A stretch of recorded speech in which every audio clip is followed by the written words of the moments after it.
Finally, Mr. President, on the DACA program. Today, the administration announced it would terminate the program after a period of 6 months. Most Americans know how heartless this DACA decision is. Ripping apart families, telling people who worked so hard to become Americans for years that they now have to leave the country. These are folks who were brought here as children through no fault of their own. They may have known no other country but ours and have voluntarily registered themselves with the government in order to live, work, and give back to our great country. And make no mistake, they contribute greatly to our country. These hardworking people and their contributions are vital to our economy, vital to our communities and schools and institutions like the military, and they are vital, too, to tens of thousands of businesses, small and large, who will be hurt if the administration order stands. 91% of DACA recipients are employed, paying taxes, paying into Social Security.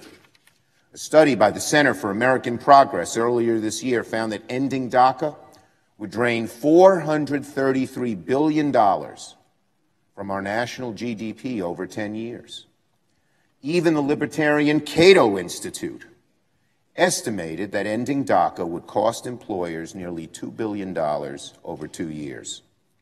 The human and economic toll of rescinding DACA will be far-reaching. It's telling that Attorney General Sessions, not President Trump, made the announcement today that the administration would be ending DACA. And he did it without taking a single question. It shows that President Trump is not proud of what the administration has done today. Otherwise, he would have come forward himself. It shows that he is probably ashamed of his decision. And it was with unbelievable hypocrisy that both Attorney General Sessions and the White House press secretary said today that the decision was about upholding rule of law.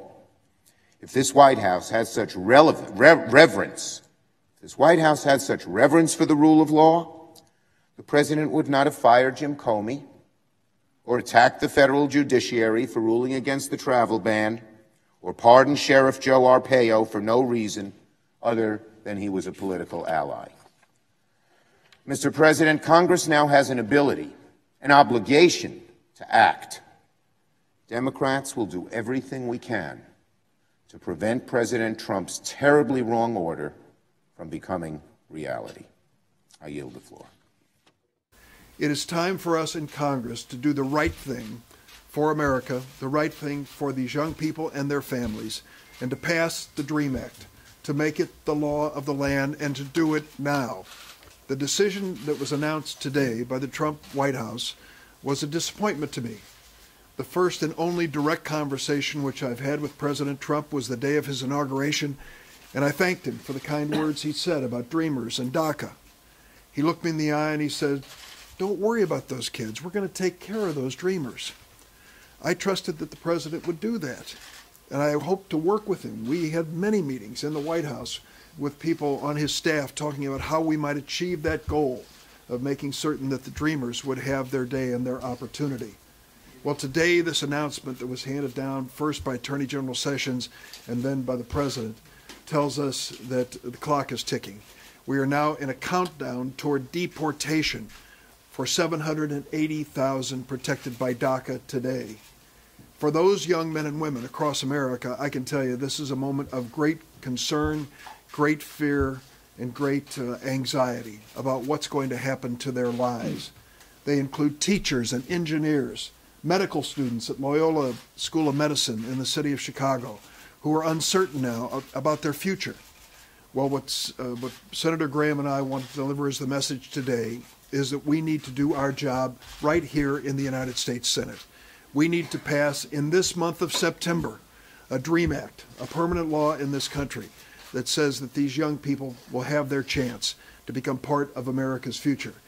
The DREAM Act is not a new idea, introduced years ago, gone through the Judiciary Committee, was part of our comprehensive immigration reform, and the day that we included it, I can remember we met and had one of the shortest meetings of our bipartisan group We said, fine, everybody's for the Dream Act. Let's move to the next tough topic when it comes to immigration.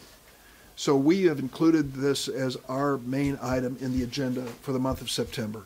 We want to make certain that Senate and the House vote on the permanent enactment of the Dream Act as a law of the land.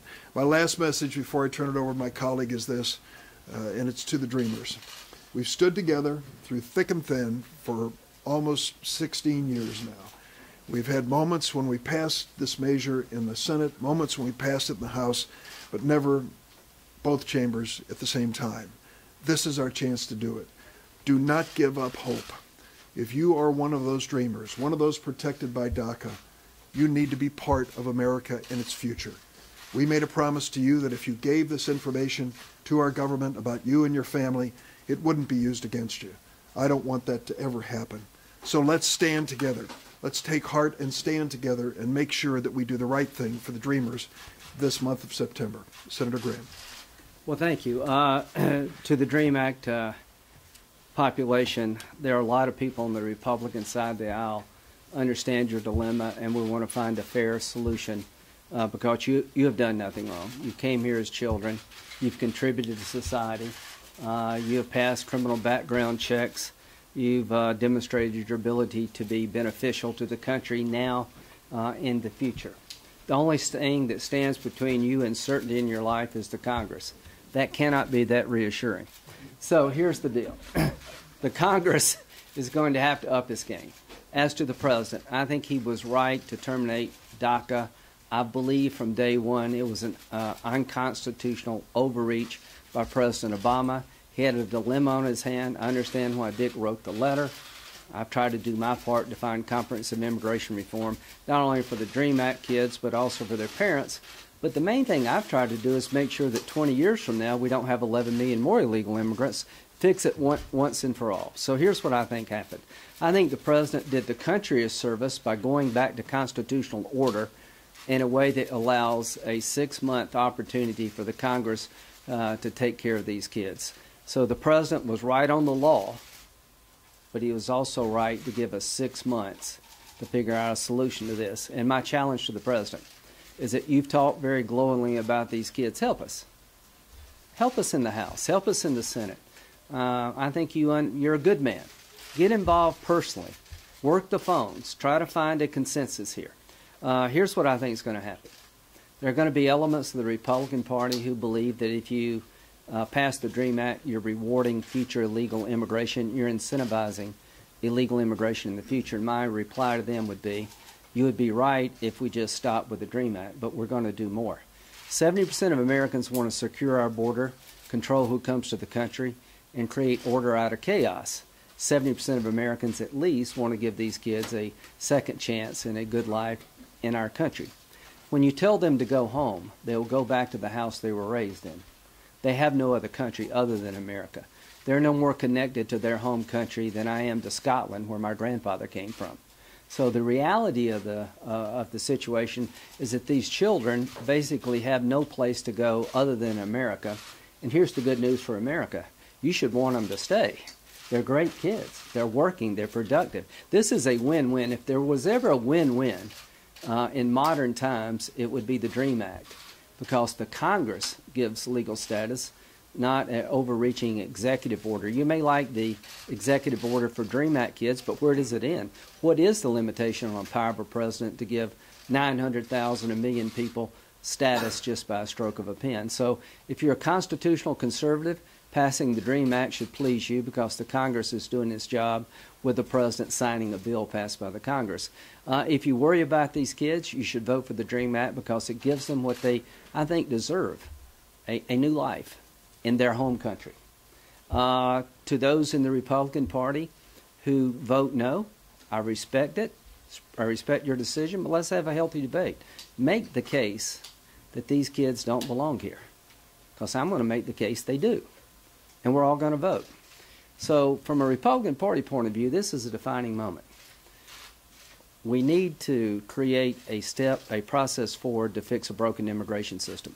Starting with the DREAM Act kids, I think, is a good down payment on what will eventually be a comprehensive solution to a broken immigration system to the president. You have a chance to show the nation, as the president of all of us, where your heart's at. And you have a chance as the leader of the Republican Party to do two things. Say that we are the party of a constitutional process, that we believe in doing it right, but right means taking care of these kids. Senator, for both of you, there are a lot of Republicans who feel that if you give these young people legal status, you're just going to incentivize more people to bring their kids here illegally. How do you change their minds? I think I just said that. I think that, one, this is a real-time problem. The kids will be thrown back into the darkness.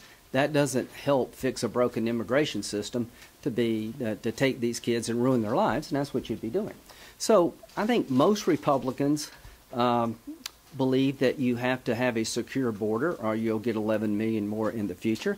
Most Democrats want border security too. We practically militarized the border in the Gang of Eight bill.